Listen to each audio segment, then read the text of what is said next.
Buenos días y bienvenidos a mundodesconocido.es. Vamos a hablar de la falsa realidad. Tal vez lo que nosotros pensamos que es real, aquello que nos rodea y que sentimos, olemos, percibimos, tocamos, analizamos, o incluso el verbo, los actos, los acontecimientos, los sucesos, los proyectos, todo aquello que tenemos en mente y que obedece a esa realidad que analizamos, tal vez todo sea falso. Y tal vez sea falso no porque yo lo diga, sino que incluso hace 2400 años hubo ya un filósofo griego que hablaba sobre ello.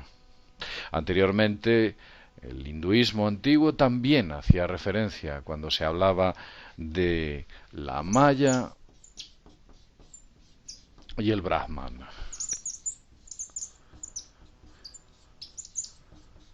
Sé que esto sonará, ya lo he dibujado en algún otro vídeo, pero en este caso voy a hacer referencia al mito de la cueva de Platón y voy a hacer referencia a algún caso en concreto donde alguien atravesó la malla y saltó al Brahman, la técnica que utilizó.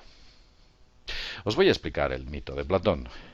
Platón cuenta, creo recordar que fue en su cuarto libro de la República, como unos esclavos que desde críos, desde que eran pequeños, fueron encadenados a una cueva.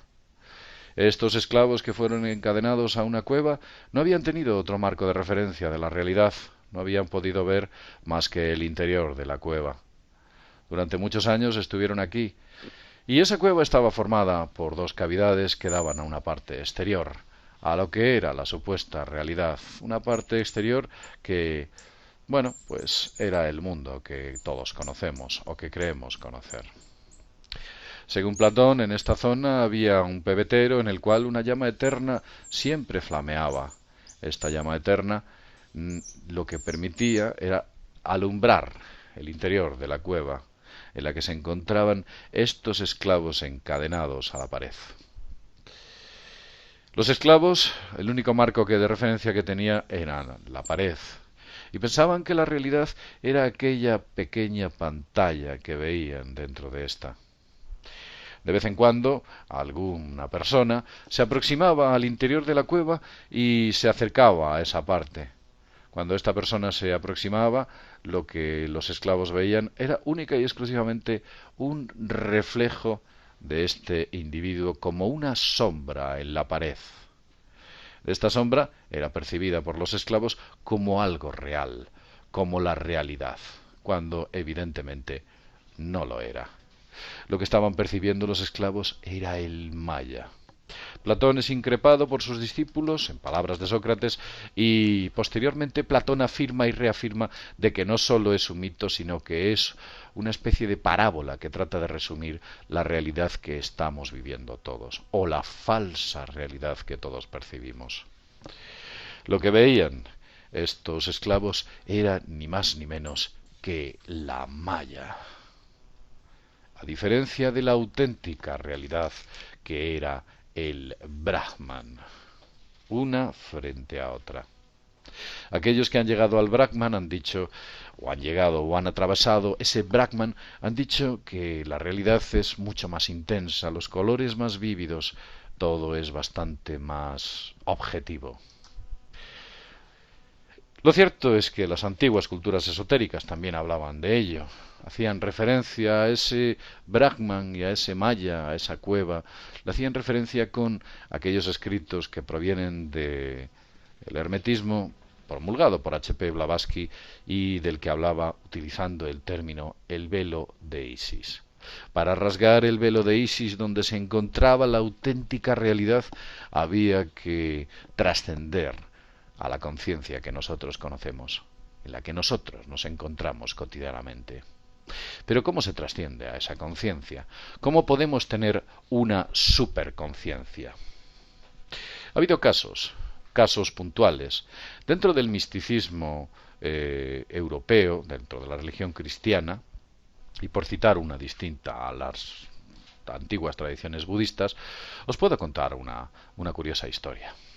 Hay un monasterio en Galicia cuyo nombre es el monasterio de Armenteira. En el monasterio de Armenteira, en su fundación, hace ya muchos cientos de años, Hubo un monje entre ellos que se llamaba Ero, concretamente San Ero.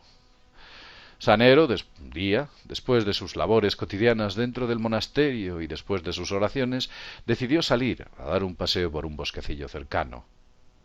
Cuando San Ero se internó dentro de aquel bosque, se sentó a descansar al cabo de un rato.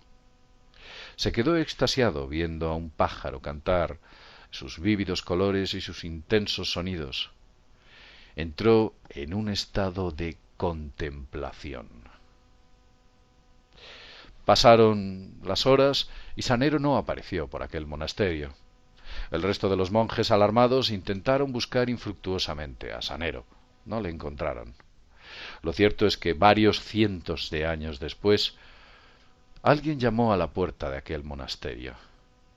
Y cuando los monjes abrieron aquella puerta, otros monjes que evidentemente nada tenían que ver con los fundadores de la orden, abrieron aquella puerta, encontraron a un viejo anciano que se identificó, que se hacía llamar, según él, San Ero. Había entrado en un estado de conciencia o superconciencia, algo de lo que habla, por ejemplo, Eckhart Tolle, una especie de estado elevado contemplativo en el cual los momentos, el tiempo, el espacio, las observaciones, todo cambia totalmente. La percepción de la realidad trasciende y nada es lo que parece, todo es como una especie de superconciencia elevada. Hace muchos años tuve la posibilidad de entrar en un estado de superconciencia contemplativo. Fue una experiencia bastante interesante. Me quedé extasiado observando una escena determinada, por entonces tendría unos 13 años aproximadamente, en una tarde de verano, y aquella observación en la que me quedé, por utilizar un término, extasiado, observando algo, sin pestañear, con la mirada fija, la mente en blanco, en ese momento en el que percibí el auténtico ahora, empecé a tener como una especie de exaltación. Creedme que me cuesta bastante definir lo que yo sentí en aquel momento porque no hay palabras dentro del lenguaje o del idioma castellano que me permitan expresarme correctamente. Me estoy acordando de una referencia que hizo una persona que fue entrevistada por Raymond Moody, el escritor de Vida después de la vida, cuando Raymond Moody entrevista a esta mujer, a una mujer, después de haber tenido una ECM, una experiencia cercana a la muerte, esta mujer le decía al señor Moody, señor Moody, me resulta muy difícil explicarle qué es lo que he sentido y visto al otro lado, porque las palabras y el lenguaje que yo utilizo es de 3 dimensiones. Tendríamos que crear un nuevo lenguaje intentando explicar qué es lo que hay al otro lado. Lo cierto es que al parecer esa realidad es mucho más real, más intensa y vívida. Esto que estamos viendo son ni más ni menos que las sombras que veían aquellos prisioneros que desde su tierna infancia y nacimiento se vieron sometidos a un encadenamiento y cuya percepción de la realidad se limitaba a las sombras que se proyectaban. Con este videoprograma quiero intentar explicaros que efectivamente existe estados de conciencia alterados con los cuales se puede trascender a la Matrix. Uno de ellos, ya he comentado, es, por ejemplo, la técnica de Anapanasati, utilizada por un amigo mío, que consigue trascender a la Matrix y tener unas increíbles visiones al otro lado. Y otra de ellas es, por ejemplo, los estados contemplativos a los que hace referencia Eckhart Tolle, y como ejemplo hemos puesto el del monje San Ero del monasterio de Armenteira. Después de todo esto, pues, sin más, deciros que, como siempre, ha sido un placer hablar con todos vosotros y desde mundodesconocido.es nos vemos en el próximo videoprograma. Hasta pronto.